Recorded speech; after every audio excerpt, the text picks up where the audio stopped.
We found a newly opened small cafe diri sa Cebu. Gamay-gamay lang ni, pero dili basta-basta ilang mga offerings. Lamian og handmade gyud nga mga pastries ug mga nindot nga creation sa ilang cafe. Tara, let's check this out.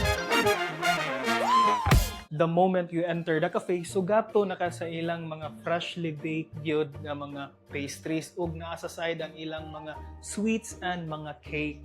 Mao na ni ang one of their best sellers nga mga pastries and coffees. And just to set your expectation, gamay ra gini siya nga cafe. There are just like 5 tables. I really like the colors and the ambience, and you can really work here kay naay mga outlets. Usad sa naganahan ginako diri is barato rang ilang menu. You can order coffee here for as low as 100 pesos sa ilang Americano. And yes, the most exciting ato ning pangtilawan. First natong tilawan is ang Korean cream cheese garlic.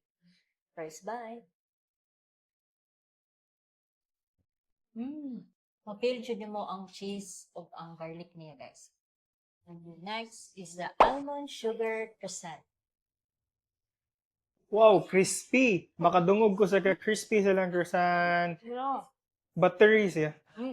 Buttery and crispy. Daghan sila mga coffee concoctions there, from matchas to choco to prof na ana dere. This is so good. The Spanish latte is really good here, guys. Isa silang interesting nga menu is the California Maki Bun. Nako na siya feeling. Alright, na ay seaweed. Wow. Kung batira sa iyang lasa, na siya something sweet o na siya something salty because of the seaweed. Sa jud sa akong pangitaon sa mga cafe is the cheesecake. Para nako manggod, mao gini ang perfect pair sa coffee. Ang nakanindot kay sila gid mismo nag-bake sa ilang cheesecake.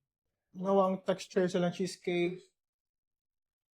Ang last na tong tilawan kay ang ilang sourdough pizza. Ang ilang gipanghambogan ni is no added preservatives. Good. So it's a mozzarella on top niya na ay pepperoni, and yes, paminawa, crispy kaayo ni. Gamay-gamay lang ni nga cafe, pero ang one of the most identical nila is sila gyud mismo ang nag-bake sa tanan pastries nila. Half of the cafe is actually ang ilang pastry. Nara din sila sa Don Jose Avila Street. Naara yun sa Mercury Drug sa Barangay Capitol site. Naaray sakto nga parking, enough lang for 2 cars o pwede sa mga motorcycles. Abli ni sila kada adlaw from 6 a.m. hangtod 11 p.m. Bisita niya mo direct